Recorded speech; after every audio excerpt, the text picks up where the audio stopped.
Mas hoje ainda falamos sobre a nossa série de mensagens denominada Espelho, Espelho Meu. E hoje nós falaremos sobre decisões do hoje que definem o amanhã. Se você está com seu boletim aí, já tem aí algumas perguntinhas, 2 perguntinhas. Está aí o texto que vamos meditar, Lucas 16, 19 a 31. E se você já percebeu o texto que vamos compartilhar nesta noite, é um texto relativamente conhecido. Talvez a maioria, claro que eu não posso generalizar, mas eu creio que a maioria já ouviram falar sobre a parábola do rico e do Lázaro. Já tive a oportunidade de ministrar esse texto aqui, mas hoje nós vamos direcionar esse texto para o nosso tema, aquilo que esse tema propõe, decisões do hoje que definem o amanhã. Enquanto vamos olhar a esse espelho, o que ele revela acerca de nós, e muitas vezes pensamos só no hoje e nos esquecemos do amanhã. E há questões que são decisivas, decisões que você toma hoje, ou você não toma hoje, pode definir o seu futuro. Então, que nessa noite você possa considerar a partir desse texto a importância de uma decisão que diz respeito à pessoa de Cristo. Precisamos entender essa decisão como uma decisão que norteia toda a nossa vida, que influencia diretamente a nossa vida em todos os sentidos, em todas as áreas. Mas vamos ver então na leitura do texto, Lucas 16, 19 a 31, o que então vamos discorrer durante um tempo. Havia um homem rico que se vestia de púrpura e de linho fino e vivia no luxo todos os dias. Diante do seu portão fora deixado um mendigo chamado Lázaro, coberto de chagas. Este ansiava comer o que caía da mesa do rico. Até os cães vinham lamber suas feridas. Chegou o dia em que o mendigo morreu, e os anjos o levaram para junto de Abraão. O rico também morreu e foi sepultado. No Hades, onde estava sendo atormentado, ele olhou para cima e viu Abraão de longe com Lázaro ao seu lado. Então chamou: Pai Abraão, tem misericórdia de mim e manda que Lázaro molhe a ponta do dedo na água e refresque a minha língua, porque estou sofrendo muito neste fogo. Mas Abraão respondeu: Filho, lembre-se de que durante a sua vida você recebeu coisas boas, enquanto que Lázaro recebeu coisas más. Agora, porém, ele está sendo consolado aqui e você está em sofrimento. E além disso, entre vocês e nós há um grande abismo, de forma que os que desejam passar do nosso lado para o seu, ou do seu lado para o nosso, não conseguem. Ele respondeu: Então eu te suplico, Pai, manda Lázaro ir à casa de meu pai, pois tenho 5 irmãos. Deixa que ele os avise, a fim de que eles não venham também para este lugar de tormento. Abraão respondeu: Eles têm Moisés e os profetas, que os ouçam. Não, pai Abraão, disse ele, mas se alguém dentre os mortos fosse até eles, eles se arrependeriam. Abraão respondeu: Se não ouvem a Moisés e aos profetas, tampouco se deixarão convencer, ainda que ressuscite alguém dentre os mortos. Conforme você que está com seu boletim na sua mão, creio ser esta aqui uma das perguntas, se não a primeira, a segunda, acho que é a primeira, né? Ou a segunda. Olha aí no seu boletim. Essa perguntinha que eu vou fazer agora Está no seu boletim. Você acha que seria diferente suas ações ou tomadas de decisões caso você tivesse condições de visualizar ou prever seu destino no futuro? É a primeira ou a segunda? A primeira. Se você soubesse que em sua atual situação de sofrimento, perdas, decepções e sinceros arrependimentos, fosse possível voltar atrás em suas escolhas inconsequentes, você faria isso? Quem faria isso? Se pudesse voltar atrás em decisões que você tomou e hoje você se arrepende, você faria isso? Claro que sim. Mas estamos diante de uma impossibilidade. Não há como voltar atrás em decisões inconsequentes que nós tomamos. O que você faz hoje influencia, impacta diretamente o seu amanhã, o seu futuro. Precisamos saber como lidar isso. Claro que é difícil saber como lidar com decisões erradas que nós tomamos. Não dá para chorar o leite derramado. Por isso que as decisões precisam ser tomadas com sabedoria. Não podemos perder também oportunidades que Deus nos dá, porque elas podem não voltar. A decisão que você pode tomar hoje, talvez amanhã seja tarde demais. Se você não tomar hoje, pode ser que amanhã seja tarde demais. Na nossa série de mensagens, nós temos então proposto recorrer ao espelho das Sagradas Escrituras, para que nós sejamos então capazes de identificarmos a triste, a chocante realidade que geralmente por conta do nosso pecado nós muitas vezes fazemos questão de ignorar. Tal realidade, ela revela que de fato nós somos rebeldes, nós somos desobedientes, nós somos insubmissos. O espelho vai nos mostrando que muitas vezes nós somos ingratos, nós somos orgulhosos, nós somos mesquinhos, nós somos mentirosos, nós somos infiéis, murmuradores, inconsequentes. Quando nós recorremos então às Escrituras, ela coloca diante de nós um espelho para que nós conheçamos quem de fato nós somos e quem nós não podemos ignorar, mas a gente ignora. A gente tenta passar uma base, passar um gelzinho no cabelo, passa um batonzinho às mulheres, faz alguma coisa para poder disfarçar as imperfeições do seu rosto, os pés de galinha, dá uma puxadinha assim. Na internet, acho que foi hoje ou ontem que eu vi, que tem uma ajudinha para quem, por exemplo, tem a orelha de abano. Eu vi que há um adesivo que se vende nessas lojas da Shopee, lá da China, que você gruda aqui para não gastar, e o anúncio assim, para você não gastar com cirurgia, você cola um adesivo aqui e prende a sua orelha para dar uma ajeitadinha nela.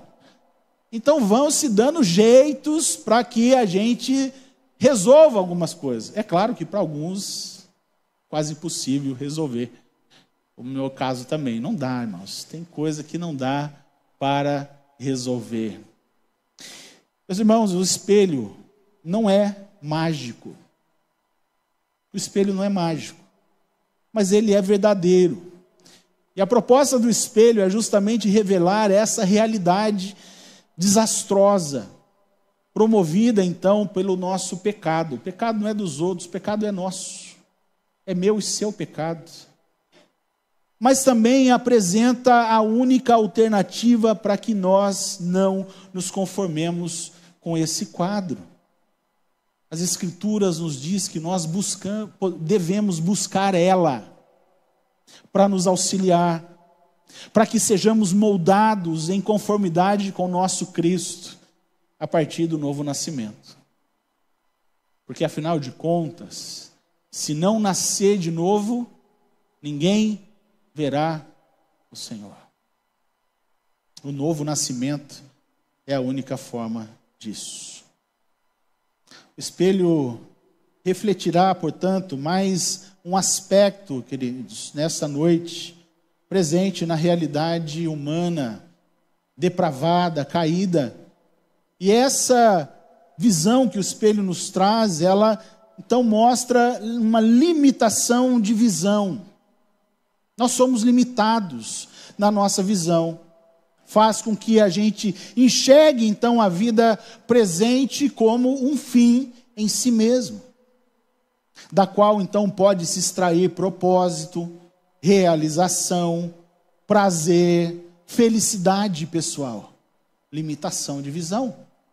O que essa vida pode me dar? Então eu corro atrás, eu vivo em função disso. Eu não meço então o que é necessário fazer, até mesmo se eu precisar passar por cima de alguém. Porque a minha felicidade acima de tudo. Tem gente que pensa assim? Sim ou não? Tem, irmãos. Às vezes perto de você. Às vezes no seu ambiente de trabalho. Às vezes até mesmo dentro de casa. Ou será que não há briga entre irmãos? Disputas do marido com a esposa, da esposa com o marido. Qual é o quadro que nós, então, nos deparamos na atualidade? Então essa visão, ela desconsidera a preocupação necessária e devida para com a realidade da eternidade.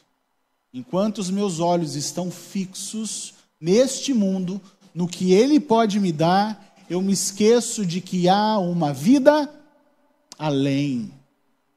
Nós estamos apenas de passagem neste mundo. Aonde se encontram os seus olhos? Você tem vivido para quê? O que tem te motivado? O que você tem feito? Quais os sacrifícios que você tem feito apenas nesta vida para de alguma forma você tirar dessa vida o que a princípio ela pode te oferecer de realização? O que você tem feito? A que custo? Você tem sacrificado o quê para ser feliz nesta vida? E quanto a essa preocupação humana, com essa visão centrada nesse plano terreno, Tiago, o meio-irmão de Jesus, nos exorta no capítulo 4, verso 13 e 14. Tiago 4, 13 e 14 diz o seguinte: ouçam agora vocês que dizem, hoje ou amanhã iremos para esta ou aquela cidade, passaremos um ano ali, faremos negócios e ganharemos dinheiro. Vocês nem sabem o que lhes acontecerá amanhã, que é a sua vida. Vocês são como a neblina que aparece por um pouco de tempo e depois se dissipa. O que é a nossa vida? Essa semana passamos por luto. Quando a gente enfrenta uma situação como essa, de um ente querido, de uma pessoa próxima, esse é o momento de compreendermos que a nossa vida não passa de um vapor. Hoje estamos aqui, felizes, realizando coisas, participamos de passeios, de coisas, até mesmo num passeio que teve aí, que a Inês participou, uma pessoa da caravana que morreu, passeando. Foi passear, foi para ter um momento de diversão, descontração, de relaxamento. Morreu. E a pergunta é, o que é a nossa vida? Para que vivemos? Para que trabalhamos tanto? O que nós sacrificamos? A que custo? Cadê as pessoas à nossa volta que nós temos então colocado de lado para que nós sejamos de alguma forma então beneficiados? Porque o que vale é a minha felicidade e não a do outro.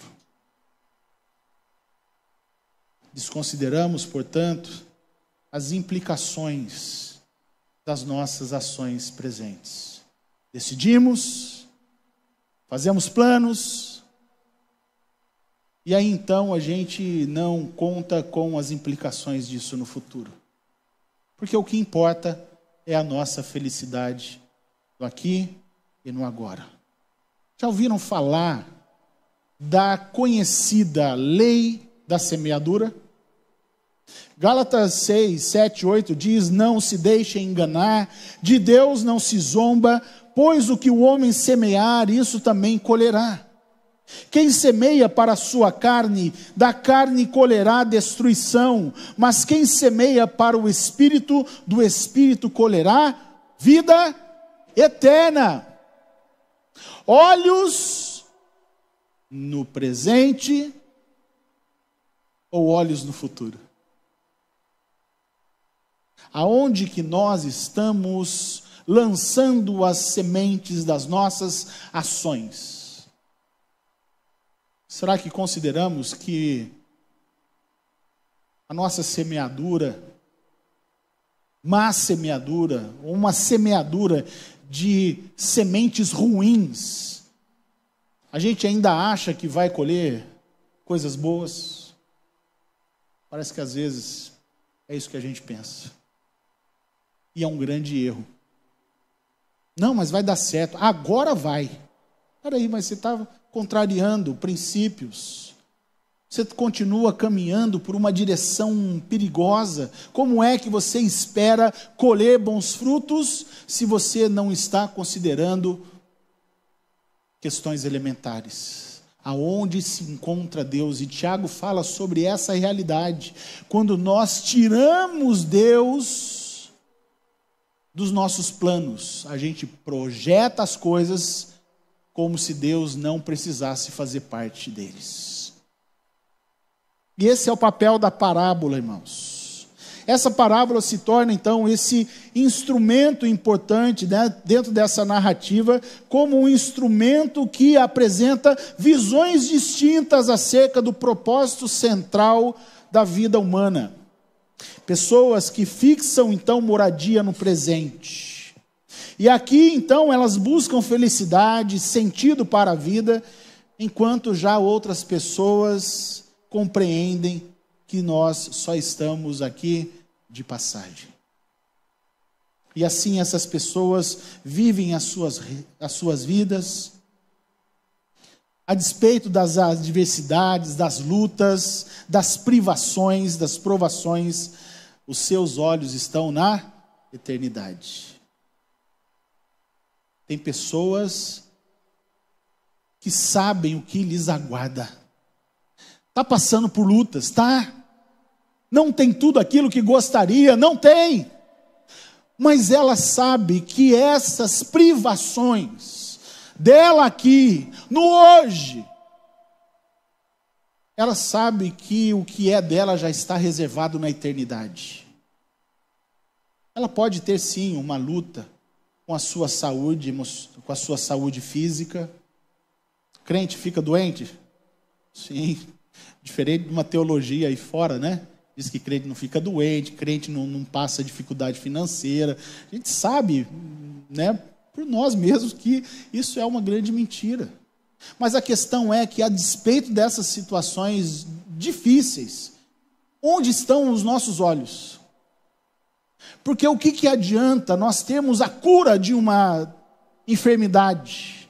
O que adianta nós termos um emprego de onde nós tiramos o nosso recurso, de onde nós podemos fazer um investimento, podemos sonhar uma viagem, a viagem dos sonhos, mas nós não temos segurança na eternidade.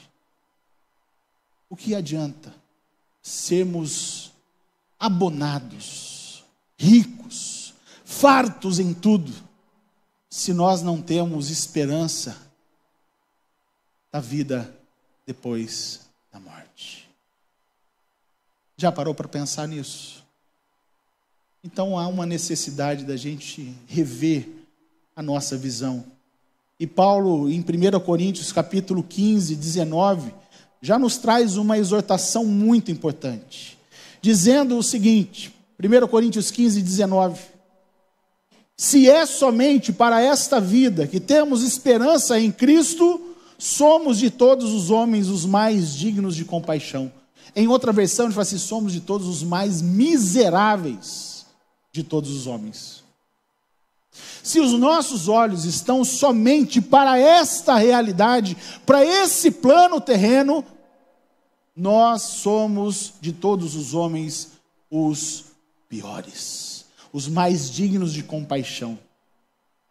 Porque as coisas deste mundo, elas passam. Não é o Evangelho de Mateus que fala que não é para a gente ajuntar tesouro aqui nesse mundo, onde o quê? A traça e a ferrugem some, destrói. Mas ajuntem tesouro aonde? No céu. Tirem os seus olhos do que é terreno, coloquem os seus olhos no que é celestial. Porque aí você vai ter esperança, que a despeito das lutas, você sabe que o que é seu já está reservado na eternidade. Esperança, irmãos. Mas é aquela mentalidade que talvez você já constatou de algumas pessoas. Assim, eu não fico pensando depois da morte. Não, na verdade nem existe isso. Eu tenho que pensar no aqui e no agora. Eu tenho que viver bem aqui.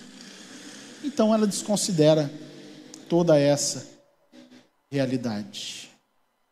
Decisões que nós tomamos aqui neste mundo têm implicações diretas na eternidade.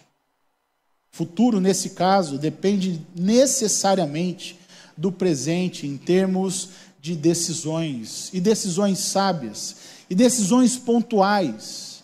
Salvação e condenação eterna dependem necessariamente de uma decisão tomada no hoje. Irmãos, domingo após domingo, gente entra aqui e sai daqui sem tomar uma decisão. Não consideram a questão da eternidade como sendo algo, um assunto central nas suas vidas. Pensam só no que vai ser de segunda a sexta, ou segunda a sábado, sei lá o quê. Se preocupando com o seu trabalho, de onde vão tirar o seu sustento, o que vão fazer de repente no momento de lazer, de descanso. Começam a projetar, a programar a sua vida e se esquecem da eternidade, que a sua vida é uma neblina, é um vapor. Se você não tem segurança de onde você vai morar, quando Deus chamar você, falar assim, olha, está na hora. Vem prestar conta. E aí algumas pessoas não têm certeza. Não sabem ainda se isso é uma realidade. Vivem a sua vida como se Deus não existisse. Como se a realidade do céu fosse uma utopia. Isso daí, na verdade, é uma história para criança. Esse negócio de céu e de inferno é só uma história. Então é a partir dessa parábola que nós temos condições de compreender que as decisões precisam ser tomadas imediatamente. Porque dentro do contexto, Jesus, então, depois, por exemplo, que ele apresentou a parábola do filho pródigo, ele continua o seu ensino sobre o uso indevido, inconsequente, esbanjador das riquezas desse mundo. Como que essas coisas podem tirar da gente o foco nas coisas relativas ao reino de Deus? Quando a gente não emprega essas coisas para o investimento, para o crescimento do reino de Deus, para a promoção da glória de Deus. Percebam que sempre os olhos das pessoas vão fazendo com que elas se apeguem a este mundo, para que vivam em função deste mundo. E são parábolas que procuram desviar completamente, tirar os nossos olhos desse plano terreno. Então, as riquezas, nesse caso, nada mais são do que agentes de aprisionamento, de escravidão, que procura submeter o nosso coração ao seu serviço. Como eu disse, pessoas morrem e matam pelas coisas que esse mundo pode oferecer para elas. Sim ou não? Sim. Poucos centavos, poucos reais. Já ouviu algum noticiário dizendo, fulano de tal matou o outro por causa de R$5, R$2? Mata-se. Mateus capítulo 6, então, nos diz, no verso 19 ao verso 21, não acumulem para vocês tesouros na terra, onde a traça e a ferrugem destrói, ladrões arrombam e furtam, mas acumulem para vocês tesouros no céu, onde a traça e a ferrugem não destroem, onde ladrões não arrombam nem furtam, pois onde estiver o seu tesouro, aí estará o seu coração. Essa parábola nos apresenta, então, contrastes. Um contraste em vida e outro contraste na morte. Diz a parábola, então, que o rico foi alguém que viveu até o último momento da sua vida em prosperidade, em bonança material e física. Socialmente falando, reconhecido, valorizado por quem era ou por aquilo que ele tinha. Pessoas, né? Os amigos vão aumentando por causa do dinheiro.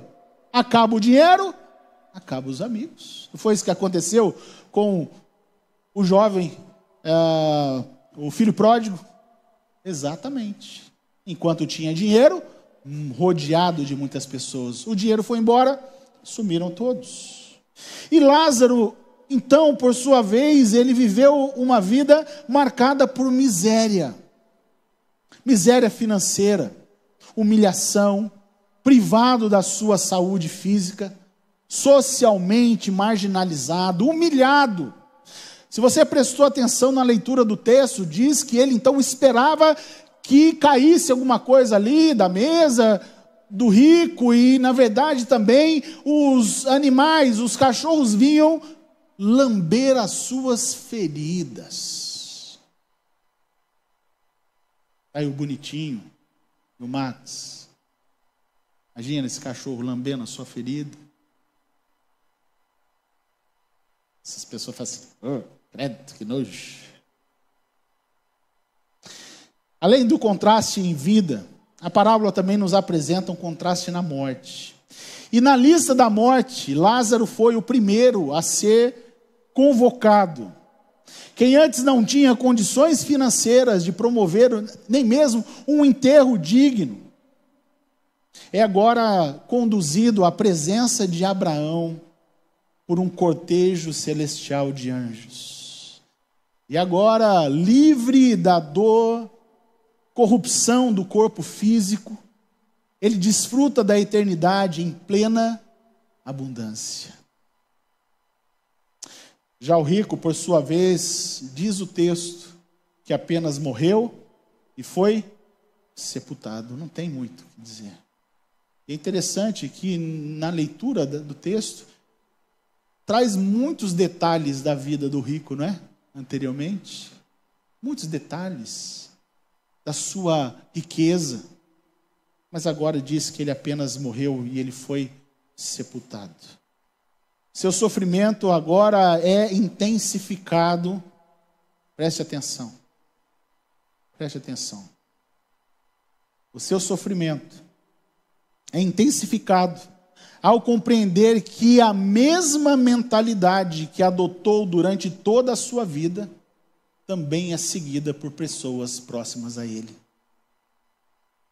Abraão, pelo amor de Deus, dá um jeito aí de ir até a minha família, eu tenho 5 irmãos, para que eles não venham para cá, porque na verdade é tudo farinha do mesmo saco que eu.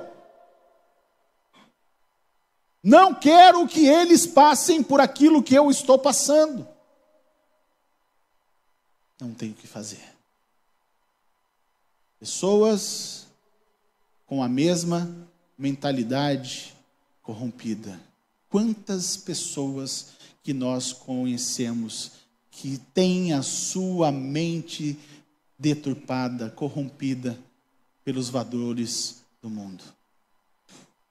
Por que será que Paulo disse, não vos conformeis com esse século, mas transformai-vos pela renovação da sua mente, para que vocês sejam capazes de experimentar e comprovar a boa, agradável e perfeita vontade de Deus. Mente corrompida, decisões corrompidas, cujos frutos serão, no final de tudo, amargos, trazendo resultados os quais nós não podemos resolver em nada. Qual seria então, queridos, o propósito de Jesus nessa parábola, enquanto ele apresenta então esse contraste entre o rico e Lázaro? Primeiro, apresentar a triste realidade vivida pelo povo de Deus naquela época. Então havia insensibilidade para com o próximo. Jesus Cristo denuncia o seu povo com relação às responsabilidades que eles precisariam ter para com o seu próximo. Jesus vai evidenciando essa realidade da sua nação. Aquela que usava então os seus bens, os bens que o Senhor lhes dera para a própria satisfação egoísta.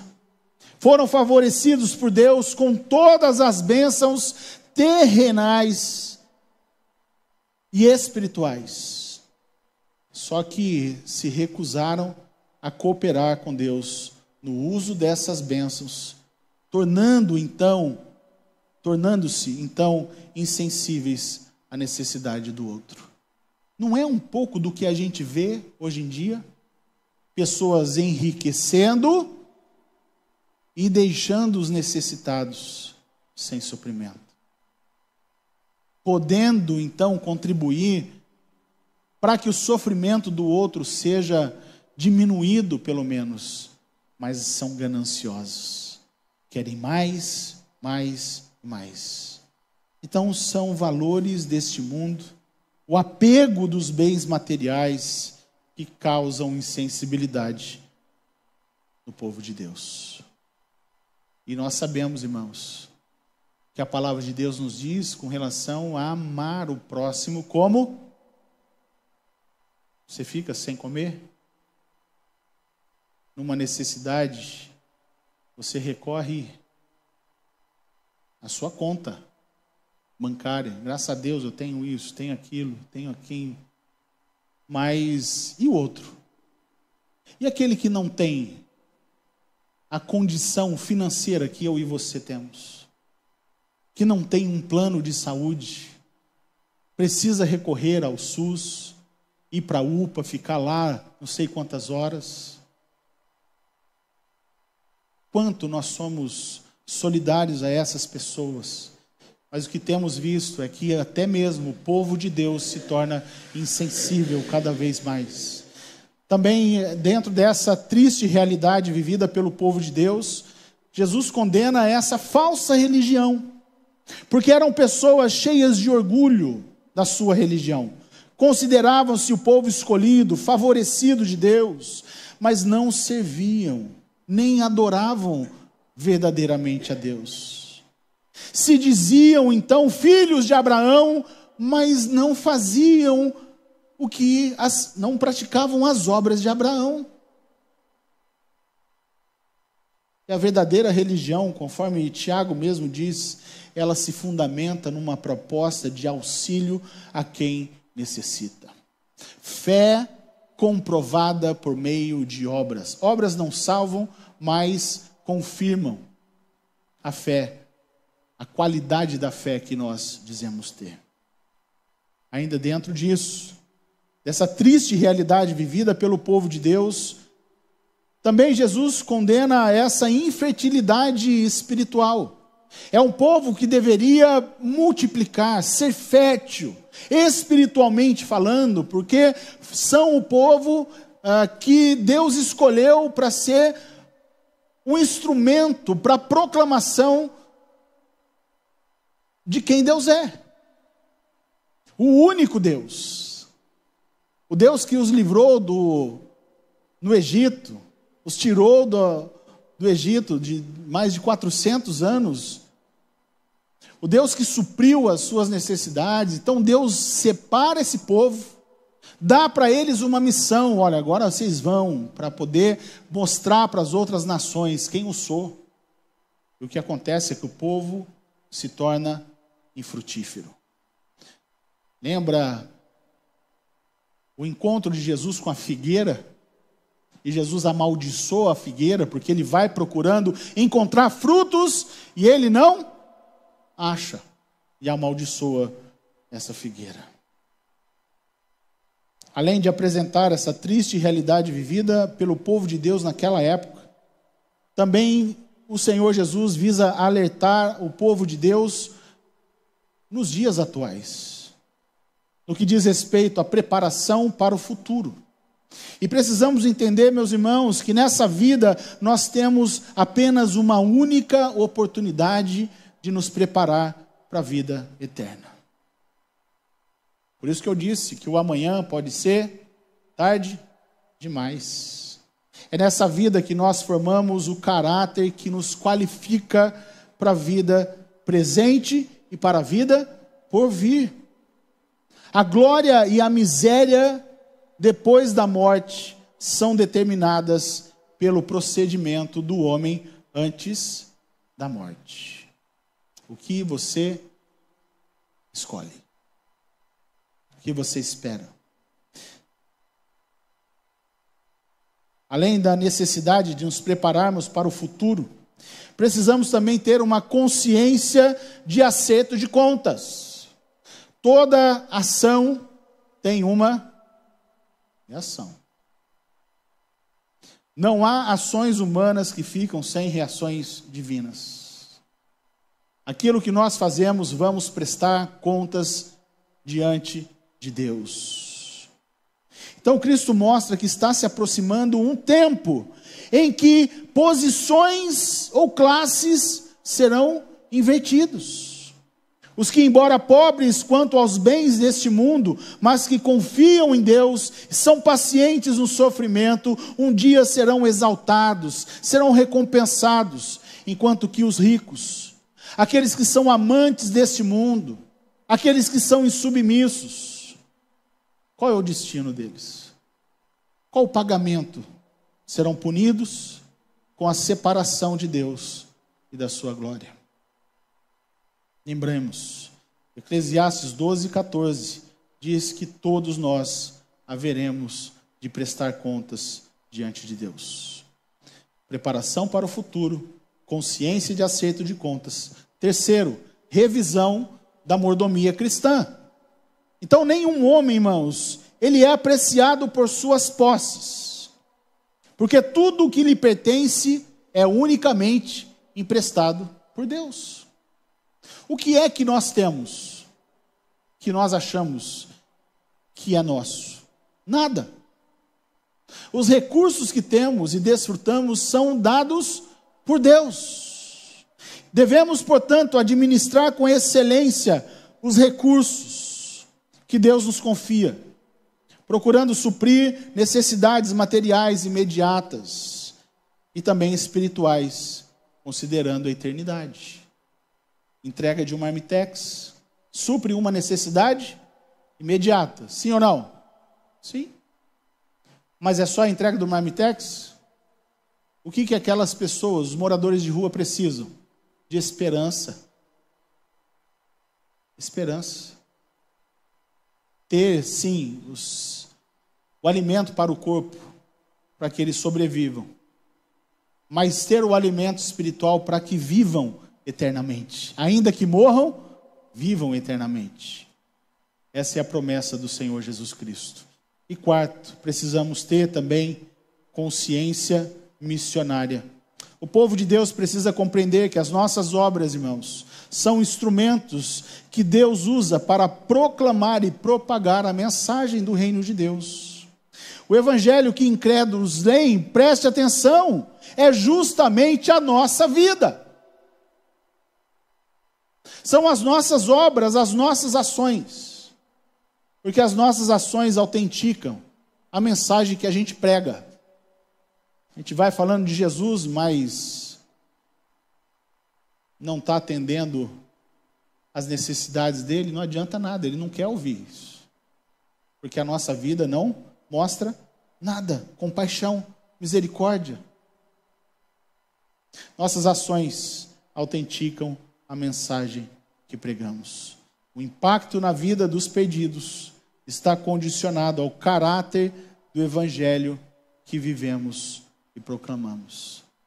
Repito, o impacto na vida dos perdidos está condicionado ao caráter do evangelho que vivemos e proclamamos. Qual que é a importância do evangelho na sua vida? O que ele mudou na sua vida? Aonde o evangelho colocou os seus olhos? Nas coisas terrenas ou nas coisas celestiais? Ou nas coisas eternas? Nas promessas do Senhor Jesus Cristo? A esperança da vinda de Jesus Cristo. O que você espera? Um aumento de salário? Uma promoção? Uma boa profissão? Uma casa própria? Nada de errado com isso. A questão é saber se você vive em função disso e se os seus olhos estão presos nessas coisas. Aonde está o seu coração? O seu tesouro está. Ou vice-versa. Onde está o seu tesouro, aí estará também o seu coração. 2 lições para encerrarmos. Lembre-se de que a vida é o bem mais precioso que possuímos. E o destino que damos para ela deve ser estabelecido hoje, pois o amanhã pode ser tarde demais. Mateus 8, 36 e 37 diz o seguinte: pois que adianta ao homem ganhar o mundo inteiro e perder a sua alma? Ou o que o homem poderia dar em troca da sua alma? Segunda lição, considere a palavra revelada de Deus como o principal instrumento através do qual podemos conhecer a Deus e viver uma vida que, a despeito das privações e provações, glorifica a Deus. A nossa fé não é garantia de que neste mundo aqui nós não seremos alvos de situações que vão nos trazer desgosto, tristeza. Vamos receber alguns baques, mesmo crendo em Cristo. Mas a questão é saber se Cristo é a nossa esperança. Se os nossos olhos estão ligados às promessas dele, de que quando nós nos encontrarmos com ele, ele enxugará toda lágrima dos nossos olhos. O céu, neste ambiente, não haverá dor, não haverá limitações. Haverá sim uma vida eterna de paz e pleno desfrute, porque é onde o Senhor habita. Onde Ele está, a certeza de abundância. Abaixe a sua cabeça, feche os seus olhos. Se você entendeu essa mensagem, mesmo com todas as limitações na transmissão dela, mas você entendeu, pelo menos uma parte, quem sabe, e sabe que ainda você precisa tomar uma decisão que não tomou ainda, ou talvez você tenha se enganado de ter tomado essa decisão. Hoje é o dia, porque até mesmo aqueles que se enganam com relação a decisões de ordem espiritual, essas pessoas estão condenadas. Por isso que há necessidade de ser convicto, de saber que só Jesus Cristo salva, e se não é por meio dele, nós não temos acesso a Deus. Então eu quero saber de você, se você entendeu isso, e se você deseja fazer desta noite, o dia 4 de maio, o dia da sua salvação. Se você entendeu essa mensagem e deseja fazer de Cristo o Senhor da sua vida, tomando a decisão de caminhar com Ele e de permitir que Ele caminhe com você, te auxiliando em todo esse processo, enquanto estivermos aqui, levanta a sua mão e diga, e ore ao Senhor, fale, Senhor, eu entrego a minha vida ao Senhor Jesus Cristo nessa noite. Eu não quero mais estar errado, equivocado com relação ao Senhor. Eu não quero mais ser um seguidor de longe. Aquele que é simpatizante do Evangelho. Eu não quero, porque eu sei que ser simpatizante do Evangelho me condena ao inferno e eu não quero ir para lá. Não basta ir na igreja, não basta dar a sua oferta, o seu dízimo, não basta ser alguém que simpatiza com essa realidade da igreja. É preciso se tornar um discípulo de Cristo. E você sabe que você ainda não se tornou. Você sabe que eu estou falando com você. E Deus está tocando no seu coração aí. Então não relute. Não deixe para amanhã a tomada de uma decisão que pode fazer diferença na sua eternidade.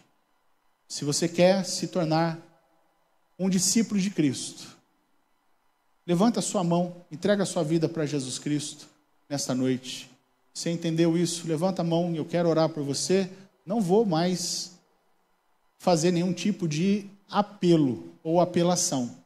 O que precisaria ser dito já foi, e eu só quero saber se você que ainda não tomou essa decisão, se você deseja hoje se tornar discípulo do Senhor Jesus Cristo e ter a certeza de que o seu nome estará escrito no livro da vida.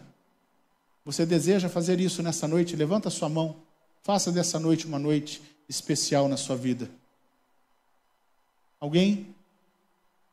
Senhor, o Senhor sabe, o Senhor conhece o coração de cada um. Eu não posso fazer nada mais, Senhor. E eu sei que o Teu Santo Espírito é o único que convence o homem do pecado, da justiça e do juízo. E é certo, ó Deus, aquilo que vimos nesta noite sobre a necessidade de tomarmos decisões importantes no hoje, porque o amanhã pode ser tarde demais. Então, que o Senhor continue, ó Deus, a tocar no coração de quem precisa tomar uma decisão e ainda está relutando. Que o Senhor o convença, que o Senhor o dobre, que o Senhor quebre o seu coração. O desfaça, Deus, o amoleça, se assim for da tua vontade. E essa é a nossa oração, para que essas pessoas também desfrutem do que desfrutamos e tenham a certeza de que se encontrarão contigo quando o Senhor os chamar. Bendito seja o Senhor pela tua graça e misericórdia, que nos salva, que nos liberta da prisão, da escravidão do pecado, para sermos verdadeiramente livres. Oramos agradecidos em nome de Jesus. Amém.